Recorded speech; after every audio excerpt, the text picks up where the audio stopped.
যুক্তরাষ্ট্রের নিউ ইয়র্কের সাহিত্য ক্লাব, স্বাধীনতা সাহিত্য ক্লাব নিউ ইয়র্কের প্রেসিডেন্ট কবি জলিল রহমান সব্যসাচী কবি, তিনি দীর্ঘদিন যাবৎ এই ক্লাবটির মাধ্যমে বিভিন্ন প্রোগ্রাম, সামাজিক, সাংস্কৃতিক, বিশেষ করে সাহিত্য প্রোগ্রাম করে থাকেন। ইতিমধ্যে উনি অনেকগুলো প্রোগ্রাম করেছেন, আমরা জানবো তার কর্মকাণ্ড। এবং তিনি একজন স্বনামখ্যাত কবি, তিনি অনেকগুলো বইও লিখেছেন ইতিমধ্যে, কবিতার বই, আমরা জানবো। তো জুলিয়া, আপনি যদি বলেন আপনার ক্লাবটির কথা, কখন শুরু করেছিলেন, বর্তমান কী অবস্থা, কর্মকাণ্ড ইত্যাদি নিয়ে একটু বলেন। ধন্যবাদ। এক সময়কার বাংলা পত্রিকার দাপটে সাংবাদিক সাখাওয়াত সেলিম, এখন usaNewsOnline.com এর স্বত্বাধিকারী। আসলে আমার এই স্বাধীনতা সাহিত্য ক্লাব আজকে 13 বছর চলছে। আমার প্রতি মাসের 20 তারিখে কবিদের নিয়ে কবিতার আড্ডা, চায়ের আড্ডা, এই নামে আমি 20 তারিখে করেছি। এখন যেহেতু আমি প্রতি মাসের 20 তারিখে করেছি, তাই 20 তারিখটাকে সামনে রেখেই যা কিছু করার সবই করি। সেখানে বৈশাখ গেল, বৈশাখ একটা জাতীয় উৎসব। বৈশাখ নিয়ে রবীন্দ্রনাথ অনেক কিছু লিখেছেন। বৈশাখের উপর তার অনেক কবিতা, অনেক গীতিকাব্য, অনেক নৃত্যনাট্য। সেম থিং আমিও করে যাচ্ছি। রবীন্দ্রনাথ, নজরুল আমার মাথার মুকুট, আমি ওই পথেরই পথিক একজন। জি, তো আপনার অনেকগুলো প্রোগ্রাম আমরা ইতিমধ্যে দেখেছি, বিশেষ করে আপনার যে পালকি, বায়োস্কোপ, নাটক, গীতিকাব্য, গীতিকাব্য, চন্দ্রাবতী, চরণ পাল, নৃত্যনাট্য, এসব প্রবাসে আপনি করছেন। তাতে কি কোনো সমস্যা হচ্ছে? কিভাবে এগুলা সামাল দিচ্ছেন? না, প্রবাসে তো একটু সমস্যা হবে। এই কারণ হলো এখানে সবাই কর্মজীবী, এখানে যার যার কাজ নিজে হাতে করতে হয়। এখানে কোনো হেল্পিং হ্যান্ড নেই। এখানে আপনি ইচ্ছে করলে যে কাউকে একটু হেল্প করবে, আপনাকে পাশে এসে দাঁড়াবে, এরকম নেই। আমি যাদেরকে ডাকি তাদের জন্য একটু সমস্যা হয়, এবং তাদের যেহেতু সমস্যা হয়, তখন সেই সমস্যা আমাকেও ফেস করতে হয়। দেখা গেল যে আমি একটা নাটক করব, কিন্তু নাটকের রিহার্সেল করা দরকার। এখন বিভিন্ন পারিপার্শ্বিকতার দিক থেকে তাদেরকে তো আমি জোর করে চাপাতে পারি না, যেহেতু এটা তো একটা কি বলবো, ঐচ্ছিক ব্যাপার। এখানে তো কোনো আর্নিং সোর্স নেই। যদি আর্নিং সোর্স থাকতো তাহলে তাদেরকে আমি আর্নিং সোর্সটা দিয়ে দাবি করতে পারতাম যে তোমাদের এই টাইমটা তোমাদের। এই দিক থেকে খুবই ভীষণ রকমের প্রবলেম ফেস করতে হয়। জি, তো এবার আপনি সর্বশেষ সম্ভবত করেছেন রেপ সঙ্গীত, যেটি বর্তমান প্রজন্মের সন্তানরা করে থাকে, সেটা আপনিও করলেন। এই বিষয়ে যদি বলেন। আমি সবসময় সমসাময়িক এবং একটা নতুন কিছু করার উদ্যোগ থাকে আমার। আমি বসে ভাবি, যে আমি এতটাই নিমগ্ন হই যে আমি এবার কি করব। আমি পালকি করেছি, বায়োস্কোপ করেছি, জানি আর কেউ করেনি। সে আমার নতুনত্ব, এবং যেহেতু বৈশাখ সামনে, কি করা যায়। তখন আমি দেখলাম আমি তো র্যাপ সঙ্গীতটা নিতে পারি।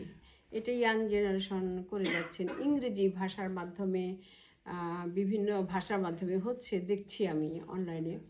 আমি ভাবলাম যে এই র্যাপ সঙ্গীতটা আমি কেন বাংলায় করছি না, এবং আমার বাংলার বৈশাখে কেন আনছি না, দেখি তো কেমন হয়। তখন আমি বাংলার বৈশাখকে নিয়ে আমি আমার দেশ থেকে একেবারে গ্রাম বাংলা থেকে শুরু করে সুদূর আমেরিকা পর্যন্ত চলে আসলাম। শুধু তাই না, আমি আস্তে আস্তে হাডসন রিভার পাড়ি দিয়ে আমি একদম এসে বসলাম খানিক ইঞ্জিনিয়ার সেতুর, মানে যেখানে আমার প্রোগ্রামটা হয় সেখানে এসে বসলাম। ইন দি মিন টাইম আমাদের MA নাসির ভাই, যিনি আমাদের বয়স্ক প্রবীণ ব্যক্তি, আমি 4 মাস অসুস্থ ছিলাম।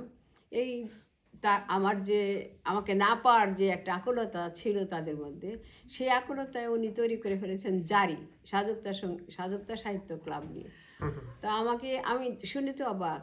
তা আমার ইচ্ছা ছিল যে ওই জারি গানটা নিয়ে আমি স্বাধীনতাতে ঢুকবো, কিন্তু সময়ের পরীক্ষিতে সেটি হয়নি। কিন্তু জারি গানটা হয়েছে, কিন্তু ওইরকমভাবে আমি করতে পারিনি। আমি এটাকে আবার লাইভে করতে চাই আর কি। জারি গানটা উনি অনেক শখ করে লিখেছেন। তো ওইটা এবং এটাকে আমি একটু ইউটিলাইজ করে কবি তাহের চৌধুরী একটু ধরলেন, তারপর আমি ঢাকায় পাঠালাম এটা মিউজিক দিতে। তো মিউজিক করছে কালাঞ্জলি কারের লিখন। তো কালাঞ্জলি কারের লিখন মিউজিকে আমি প্রথমে যে কোনো কিছু করি আমার হাজব্যান্ডকে জিজ্ঞেস করি দেখো তো কেমন হলো, তো বলল দারুণ হয়েছে। তখন আমি ভাবলাম না ভালোই হয়েছে। এই তো আর কি। র‍্যাপ সঙ্গীতটা আমার মেয়ের জামাই নাজ, ও খুব র‍্যাপ সঙ্গীত পছন্দ করে। তো আমি এর আগেও র‍্যাপ করেছিলাম একটা, ও আমার ওইটা শুনে মা আপনি র‍্যাপ সঙ্গীতও লিখছেন, মানে এটা ইয়াং জেনারেশন দিয়ে আপনি কী করে এটা মাথায় আনলেন। আমি সবসময় সমসাময়িক, আমার ভাবনাটা একটু অন্যরকম। দর্শক কেমন ছিল এবং দর্শকদের কি অনুভূতি ছিল সেই? না, দর্শক এবার বৈশাখে যেটা ছিল র‍্যাপ সঙ্গীত ছিল, জারি গান ছিল, বৈশাখের গান ছিল, তারপর বৈশাখী গানের উপর চলচ্চিত্র ধারণ ছিল, সর্বোপরি কবিতা ছিল। কবিতা আমার মেন, কারণ আমি তো মূলত কবি। কবিতা তো থাকবেই। বাচিক শিল্পী ছিলেন এম.এ. সাদেক, মোহাম্মদ ইলিয়াস হোসেন, তারপরে কবি তাহের চৌধুরী, কবি সুধাংশু কুমার মণ্ডল, কবি বিজয় কৃষ্ণ সাহা, মানে এরা। আর সঞ্চালক তো পুরোপুরি সবসময় রেজা আবদুল্লাহর মানে কি বলবো সুললিত কণ্ঠে আমার সাজবটা হচ্ছে। আমি খুব ভাগ্যবতী, আমার বন্ধু ভাগ্য ভীষণ ভালো।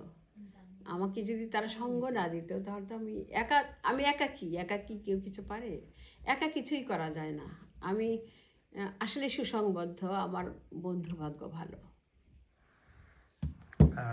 আগামীতে কি করুন ভাবছেন? আগামীতে আমার ইচ্ছা আছে, এবার সামনের মেতে আমার রবীন্দ্র জন্মজয়ন্তী, যেমন গত বছর আমি করেছিলাম নজরুল, তো নজরুলের উপর আমার লেখা ছিল পুঁথি, আমার লেখা ছিল আমার জিনিস। কিন্তু এবার আমি পুরোই রবীন্দ্রনাথকে, কারণ রবীন্দ্রনাথের সাথে তো আর কারো তুলনা হয় না। রবীন্দ্রনাথকে নিয়ে তো আর কেউ কথা বলুক লিখুক এরকম দুঃসাহস তো কারো নাই, করা উচিত না। তো আমি রবীন্দ্রনাথের গান লোকে গাইবে, রবীন্দ্রনাথ সঙ্গীত, তারপর একটা নাটক করতে চাই আর কি। আর কি বলবেন যুক্তরাষ্ট্রের আর আমি দেখি রবীন্দ্রনাথ, কাজী নজরুল, মানে যারাই গান লিখে গেছেন এক সময়, তারা কিন্তু তাদের যারা গীতিকার সুরকার তাদের একটা নিজস্ব গুনগুনানি সুর থাকে, শিল্পী না হলেও সেই ভয়েসটা আমি রেখে যেতে চাই। সেই ভয়েসটা আমি আমার নিজের ভয়েসে গানটা করেছি, এবং সেটা করেছে শাকিলা হারমোনিয়ামতে ছিল, বাবলা তবলায় ছিল। তো গানটা আমি শাকিলা বাবলার ঘরেই করেছিলাম। ওই গানটা আমি একটু লাইভ দিতে চাই। গানটা আমার এত প্রিয় লাগলো যে আমি ফলস দেখতে গেলাম, পাতা ঝরছে, ফুল পড়ছে, পাতা ঝরছে। আমি আমার বন্ধু নাসরিন চৌধুরীর কাছে অনেক কৃতজ্ঞ, কারণ সে আমাকে নিয়ে বিভিন্ন জায়গায় ঘোরে এবং আমাকে একটা অনুপ্রেরণার জায়গা সে তৈরি করে আমার জন্য। এই যে বৈশাখে যতগুলো গান হলো, এই সবগুলো গানই কিন্তু তার কারণে সে আমাকে অনেক ভালো ভালো জায়গায় নিয়ে ঘুরে, যে কারণে ওখান থেকে আমার সৃষ্টি। একবার একটা জায়গায় যাচ্ছি, তো গভীর বন, দুটো হংসী কাদার মধ্যে খেলছে। আমি এই গাড়ি থামা, ও গাড়ি থামালো। কোনো প্রশ্ন না যে কেন গাড়ি থামাবো, কেন এবার এরকম চলতে পথে থামবো কেন, না গাড়ি থামিয়ে দিল। এরকম ও আর কি আমার আত্মার ধন, আত্মার মানুষ। নাসরিন চৌধুরী একজন শিল্পী, সে একজন বিটিভির আর্টিস্ট, সে বাংলাদেশে নামকরা শিল্পী ছিলেন। এই যে এখানে আমরা যারা প্রবাসী, আমাদের অনেকের আশাহত হই। আমরা যদি বাংলাদেশে থাকতাম তাহলে কি হতে পারতাম, আমাদের স্বপ্নগুলো হারিয়ে যায়। কত শিল্পী এখানে তাদের মানে শিল্পী সত্তাটাকে বিলীন করতে বসেছেন শুধু রুটি রুজির জন্য। আর আমরা যখন বাংলাদেশে যাই তখন দেখি যে আমাদের পাগুলো উচ্চে ঝুলে আছে, মাটি স্পর্শ পাচ্ছে না। এর কারণ কি? এর কারণ একটাই, যে আমরা প্রবাসী।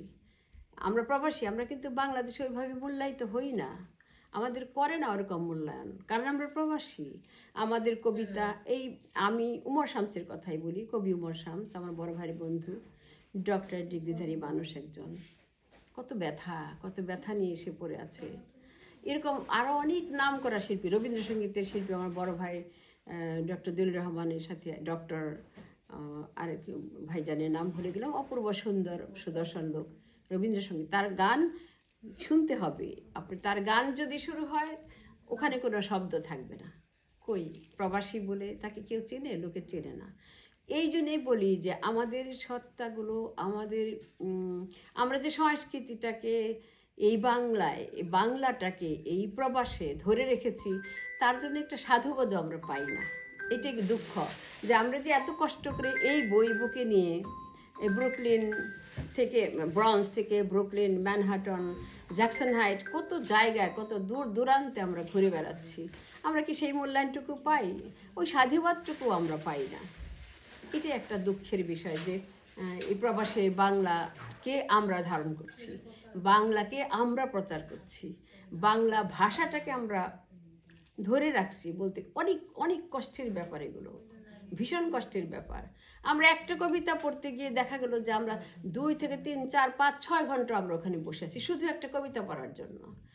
আমি তখন নীরবে ভাবতাম, একটা কবিতা পড়ার জন্যে ব্রঞ্জ থেকে কুইন্সে আসছি, সেই ঘন্টার পর ঘন্টা বসেই আছি। তাহলে কি এটা কি আপনি মনে করেন যে খুব চারটিখানি কথা? এটা কি কষ্টের কথা না? আমরা কাজ শেষ করে ফাস্টফুডে জব করে কবি শহীদ কাজীর ওখানে যেতাম, এই একটা মাত্র প্রোগ্রাম, যেটা একটি কবিতা সন্ধ্যা, যেখানে গিয়ে শান্তি পেয়েছিলাম, মনের দিক থেকে ভালো লেগেছিল। কারণ হলো উনি নীরা কাজীকে আমি বলবো একটা দিকে উনি ভীষণ রকমের একটা নৈতিকতা রক্ষা করেছিলেন। সেটা হলো 6টা বা 6টায় আসবে না, don't allow, good job. But এইটা কেন হয়েছে? এটা হয়েছে শুধুমাত্র আমাদের কবি 21 পদকপ্রাপ্ত কবি শহীদ কাজীর কারণে। কিন্তু এটা তো যার তার বেলায় হওয়ার কথাও না, আশাও করা উচিত না। এখন আমি যখন ডাকবো আপনাকে 6টায়, আপনি তো সেটা মেনটেন করবেন না। কারণ আমি নিজেকে ভাবি আমি তো ভ্যালুলেস, আমার তো ভ্যালু নেই। এই যে ভ্যালুলেস, এইটা যখন মাথায় ক্র্যাক করে যে আমি তো ভ্যালুলেস, আমাকে তো কেউ মূল্যায়ন করছে না, তখনই শিখ হয়ে যাই। তখনই মনে হয় যে আমি যারার জন্য একটা আগাছা, জঞ্জাল বই, তো আর কিছু না। কারণ আমি তো টাকা আর্ন করছি না, আমি তো আমার রহমানের টাকা উড়াচ্ছি, আমি তো টাকা আর্ন করতে পারছি না। যেহেতু আমি টাকা আর্ন করতে পারছি না, আমার সংস্কৃতি, আমার কালচার, আমার বাংলা ভাষা আমি কিভাবে ধরে রাখবো? মানে এই হতাশা আমাকে ডুবিয়ে দেয়, গহীন অতলে আমি ডুবে যাই। আমি 4টা মাস বিছানায় পড়েছিলাম, ভাই কলটা একটু বন্ধ করেন। 4টা মাস বিছানায় পড়েছিলাম, তখন আমি জাগতিক পৃথিবীতে ছিলাম না। আমাকে অনেকেই ব্লেম করেছে, ফোন ধরে না। আমি তাদের কাছে ক্ষমা চেয়েছি। ফোন ধরার মতো ক্ষমতা আমার থাকে না তখন, বললেও তো লাভ নাই, ফোন ধরার মতো ক্ষমতা আমার তখন থাকে না। এমনকি আমার হাজব্যান্ড, ওর বাচ্চারা ফোন করে ক্লান্ত হয়ে যায়, ওরা এসে চায় আমার দিকে তাকিয়ে থাকে। বড় মেয়ে বলে, আগে জানলে গহীন জঙ্গলে তোমার একটা বাড়ি করে দিতাম, ওখানে পড়ে থাকতে, ইচ্ছে মতো ঘুমাতে। তো আমার মেয়ে আমার জন্য 200 বাড়ি দেখেছে, এই বাড়িটা হাতে রেখে, কারণ নিচেই ওভাল, আর ওভালে এই সামারে কত রঙের ফুল, কত রঙের বাহার, কত মানুষের বাহার। It does not matter. আমি নামতে পারছি না, আমি ড্রেস চেঞ্জ করতে পারছি না, আমি নিজেকে গোছাতে পারছি না। এই ব্যথাটা আমার কেন আসবে? কেন আমি এরকম হব? কেন নিজেকে মূল্যহীন মনে হবে? কারণ আমার বয়স যত, তার থেকে যে 10টা বছর বিয়োগ করি, ততটা বছর যাবত আমি সাহিত্য করছি। আমার বই হওয়ার কথা 400-500, সেখানে আমার বই মাত্র 54টা। বই করি না, কারণ কেন করব? আমার বই বিক্রি হবে না, আমি টাকা খরচ করে বই কেন করব? আপনি কি টাকা ছাড়া কোথাও যাবেন? যাবেন না। আপনি কি টাকা ছাড়া কোনো একটা কাজ করবেন? করবেন না। তাহলে আমি কেন এত মূল্যহীন? আমার কেন বই বিক্রি হবে না? আমি কেন বই করে বইয়ের রেমিটেন্সটা পাবো না? বইয়ের যে একটা আছে, বইটা যে একটা বিক্রি হলো প্রবাসে, সেই প্রবাসে একটা অংশ কিন্তু লেখকের থাকে, সেটাও তো আমরা পাই না, কারণ আমরা প্রবাসী। এই যে আমরা প্রবাসী, এই ব্যথাটাই আমাদেরকে ঠিক এমনি করে যারা শিল্পী, যারা নাটকের, যারা এই সংস্কৃতি অঙ্গনের যারা, আমি সবার কথা বলছি, আমার কথা বলছি না শুধু, সবাই প্রত্যেকেই ভীষণ হতাশাগ্রস্ত। আবার কেউ হতাশাগ্রস্ত হয় না, কারণ হলো তারা তাদের জীবনটাকে ওইভাবে টাকার ভেতরে গুছিয়ে নিয়েছে, আর্থিক দিক থেকে তারা সফলতা পেয়েছে। এখন আমি আর্থিক দিক থেকেও সফলতা পেলাম না, আমি লেখালেখির দিক থেকেও সফলতা পেলাম না। আমি একজন গীতিকার, আমার হাজার হাজার গান, কত গান আমার ঢাকায় হচ্ছে, কত গান লোকে যাচ্ছে, কই? আপনি সেলিম কি বলেছেন এই গীতিকার কোথায় যাচ্ছেন, এই গীতিকার জুলি? না, এই স্বীকৃতি আপনি দিবেন না। কারণ হলো কি, আমি তো দেশে না, আমি তো প্রবাসে। আমি যতই বাংলা নিয়ে ঘুরি না কেন, আমি যাই কিছু করি না কেন, আমি তো প্রবাসী। আমার পায়ের তলায় শেকড় নাই, আমার পায়ের তলায় মাটি নাই। শেষ করব, অন্যদিন আরো অনেক কিছু ঠিক জানার আছে, চেষ্টা করব। ধন্যবাদ। আজকে আপনাকে যদি একটা কবিতা দিয়ে আমি একটু এক্সাইটেড হয়ে গেছি, কারণ হলো কি, ও শহীদ ভাইকে নিয়ে রাস্তায় ওই ম্যানহাটনে কালকে নাজবুন্নেসা পিয়ারি আপা আমাকে কল করেছিলেন, কথা হলো অনেকক্ষণ। তো শহীদ ভাইকে নিয়ে শহীদ ভাই যখন 21 পদক পেলেন, তখন বাংলা পত্রিকা থেকে সিরাজ ভাই আমাকে কল করলেন, যেখানে আসেন কবিতা একটা দেখে যান শহীদ ভাইয়ের অনুষ্ঠানটা। গেলাম, কালচারাল মিনিস্টার মমতাজউদ্দিন স্যার অনুষ্ঠানটা সঞ্চালনা করতেছিলেন। তো 59-এ নামার পরেই, ওঠার পরেই বৃষ্টি, তখন ছিল ফাগুন, গাংচিলে যাব, ফাগুনের শাড়ি পরা। তখন আমি হাঁটতে হাঁটতে ওই আমার ছাতা যে ছিল, ছাতাটাও কোলাচ্ছে না, এত বৃষ্টি। আমি ওই কবিতাটা দিয়ে আজকে অনুষ্ঠানটা শেষ করি। এই কবিতাটা পড়েছিলাম 2014-তে। আরেকটা দুঃখের কথা বলি, আরেকটা দুঃখের কথা বলি, সেটা হলো যে আমি যখন 2014-তে দেশে গেলাম, প্রথম আমেরিকার পাসপোর্ট নিয়ে 2014-তে দেশে গেলাম। তো এইটা যখন দেশে যাব, আমি তো একটু দেশে গেলে আমার মেয়েরা এয়ারপোর্টে লাইভ করা শুরু করে দেয়, আম্মু দেশে যাচ্ছে, ছবি তুলে ছবি ফেসবুকে দেয় আমি দেশে। তো এটা জেনে লিলি হক আমাকে বলেন, আপা আপনি দেশে আসছেন, আমার সাথে দেখা করবেন না? আমার যে খুব ময়েশ্চারাইজার দরকার, মানে আমাকে নেওয়ার জন্য বলতেছে। তো আমি বললাম, ওনার প্রতি মাসের 20 তারিখে চয়ন সাহিত্য ক্লাবে সাহিত্য আসর হয়, এটা হলো মৎস্য ভবন, ঢাকা মৎস্য ভবন। তো আমাকে ডাকলেন। আমি জানি না যে উনি আমার জন্য এত বড় আয়োজন করেছেন। ওখানে আসছেন বিটিভির মহাপরিচালক হামিদ, আসছেন হলো কাজী আবু জাকির। এর আগে আল মাহমুদ, নির্মল দেগুন বহুবার ওনাদের সঙ্গে ওখানে সাহিত্য করেছি। তো আমি যখন গেলাম, যে দেখি ব্যানারে যে প্রবাসী কবি জুলি রহমানের একক কবিতা সন্ধ্যা, আমার সহ্য হলো না। আমি বললাম, আচ্ছা প্রবাসীটা লেজটা না লাগাইলে হয় না? এই যে আপনারা তকমা লাগিয়ে দেন পেছনে যে প্রবাসী কবি, কেন রে ভাই, কেন আলাদা করেন? আমিও বাংলা ভাষায় কথা বলছি, আপনিও বাংলা ভাষায় কথা বলছেন, আমাকে লাগিয়ে দিলেন প্রবাসী কবি, তার মানে বিচ্ছিন্ন করে দিলেন। লিলি আপা আমাকে কোল্ডম। যাই হোক, ওখানে গিয়ে যে কবিতা, অনেকগুলো কবিতা পড়ার কথা, কিন্তু প্রচণ্ড গরম, মার্চ মাস ছিল, আমি কবিতা পড়তে পারিনি। আমি 5টা কবিতা পড়ে বিদায়। যে সেই 5টা কবিতার মধ্যে একটা কবিতা এখন পড়ছি, সেটা হলো বৃষ্টি ফোঁটার গান। আমি হাঁটছি, পায়ের তলায় ম্যানহাটন ছিটি, উদুম আকাশ, নক্ষত্র নিপুঞ্জে বিদ্যুতের খেলা, আকাশ শরীর থেকে নামছে ফুলের ধারা, চৌদিকে উপচে পড়া বর্ষার ঢল। আমি দেখছি পথের শরীর, ঘর দূর আসবাব আর সুহাগী কুকুর, অভিমানী বিকেল, আকাশ প্রিয়ার কালো চুল, চোখে তার ভ্রমরের খেলা, আশ্রিত মেঘের কুঞ্জতলে, বর্ষার বিপুল জলে অধর কষের শুভ্র কান্তি ধারা, বৃষ্টি পড়ে উর্বশী উর্বর পিচের গায়ে, তার ঘন ছাটে তুমুল বিবাদ, আজই বসন্ত বায়ে, গ্লাসকির ছুর তুলে জলের হাওয়া, উদগ্র শ্রাবণ ঘিরে, আমার মাথার পরে নৃত্য করে জল সুরে জল পরি, যেন ব্যালি ডান্সে ঘূর্ণি খেয়ে এসে গড়ায় ভূমির তলে, আর তালকাহার বা ছন্দ তুলে বৃষ্টি ফোটার বুদ বুদ টঙ্কারে।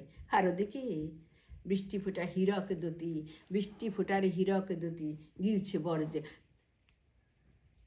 Do you know second avenue? সেতের উন্নত নাসিকা প্রাগৈতিক নিয়মে খুঁজে ইতিহাস, ঠোঁটের কোণে তার জমে উঠে রহস্যের ঘন জালিকা, প্রবীণে বাকলে লেগে ঘোর। হিমেল বাতাস, বর্ষার বৃষ্টির দিক, বর্ষার বৃষ্টির হিমেল বাতাস আমাকে করে তোলে উদ্ভ্রান্ত। আমি হারিয়ে ফেলি এই ট্রেনে, যেখানে যাব আমি। এদিকে হোমলেস ডাইমের আর্তনাদ, মাতালে নেশা করে সিগারেটের নিকোটিন, ডাস্টবিনে ডায়াপার্ট প্রতি তার অন্তর্বাস মিশে গেল এক হয়ে বৃষ্টির ধারায়। বৃষ্টির নহর পথের উজান ঠেলে ধেয়ে চলে একা। প্রশ্ন করি, do you know second avenue? সেতের উন্নত নাসিকা প্রাগৈতিক নিয়মে খুঁজে ইতিহাস, ঠোঁটের কোণে তার জমে উঠে রহস্যের ঘন জালিকা, প্রবীণ বাকলে লেগে ঘোর। ধন্যবাদ। ধন্যবাদ, অনেক সুন্দর।